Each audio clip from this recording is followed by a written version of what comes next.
Musicalmente ci accoglie così, con una versione, come dice lui, sempre diversa di Over the Rainbow. Giacomo Aula nel cassetto ha una laurea in ingegneria elettronica che salta fuori all'improvviso quando si tratta, per esempio, di valutare la corretta collocazione di un pianoforte per favorire il suono migliore, perché il suo compagno di viaggio è proprio lui, il pianoforte. Pianista, vive a Berlino, gira il mondo, ma la sua origine è lucana, di Lagonegro, paese nel quale torna spesso. E infatti lo abbiamo incontrato in Basilicata, a Senise, in un raro momento di pausa tra un tour e l'altro.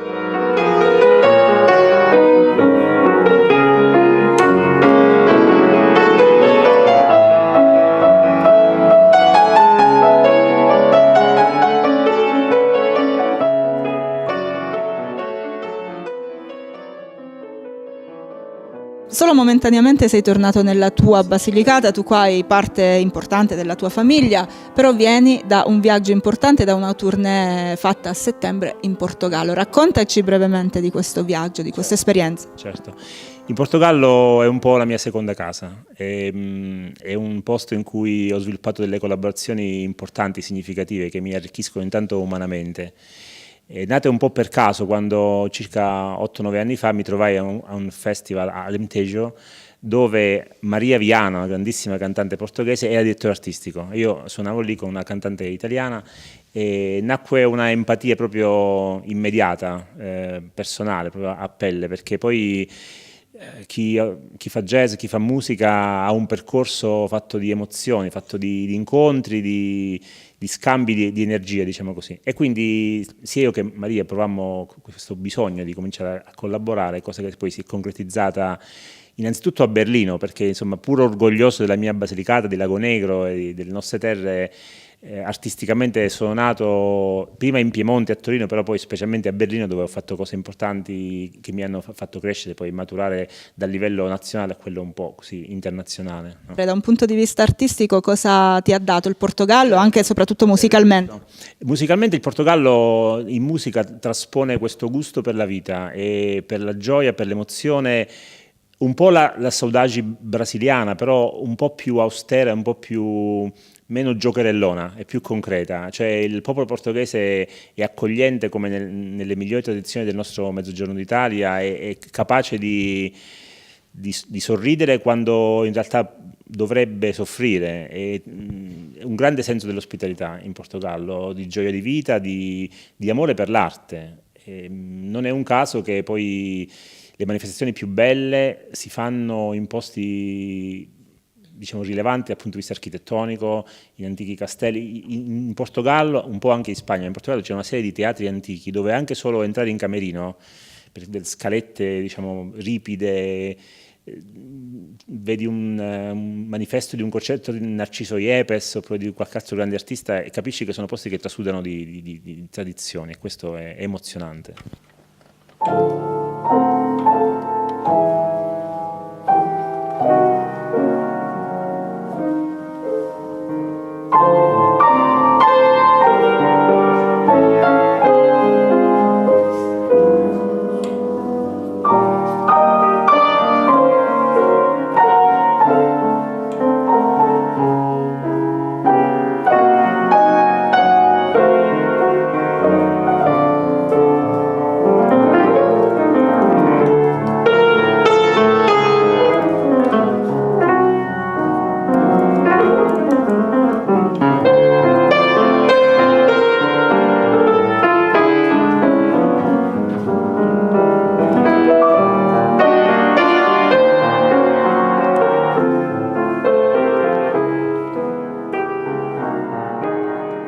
In riferimento proprio alle strutture che spesso mancano alla cultura che vuole in qualche modo essere performativa.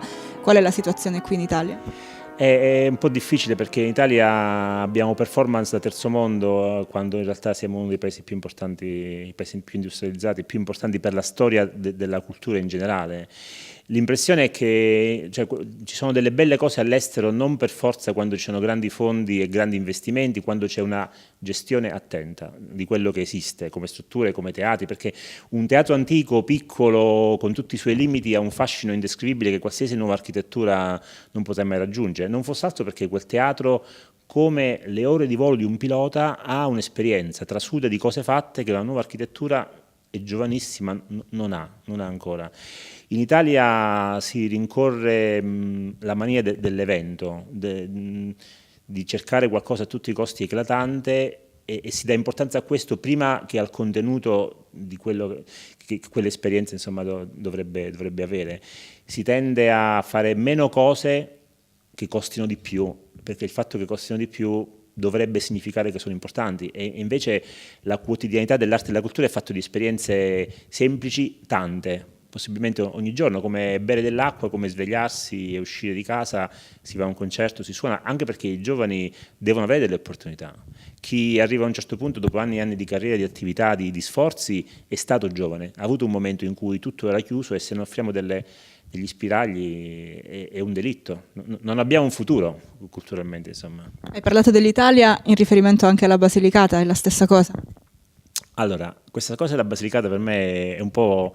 è simpatica, perché chi vive lontano dalla Basilicata mi dice la Basilicata è la Svizzera del Sud, sento dire questa cosa, che non so neanche bene cosa voglio dire, però mi piace fare dei paragoni fra gli atteggiamenti delle regioni del Sud che conosco di più, che conosco molto bene, Calabria, Campania e Puglia, e allora dico sempre che in Basilicata in genere si fanno meno cose, c'è un po' più di inerzia e se si fanno degli errori si fanno perché non si è agito, però quando si fanno delle cose i risultati, cioè io vedo un senso della concretezza che ha anche a che fare con le tradizioni, col fatto che i giovani acquistano dagli anziani, da chi ha più esperienza, un modo di fare più ponderato, meno rapido, meno teso alla performance.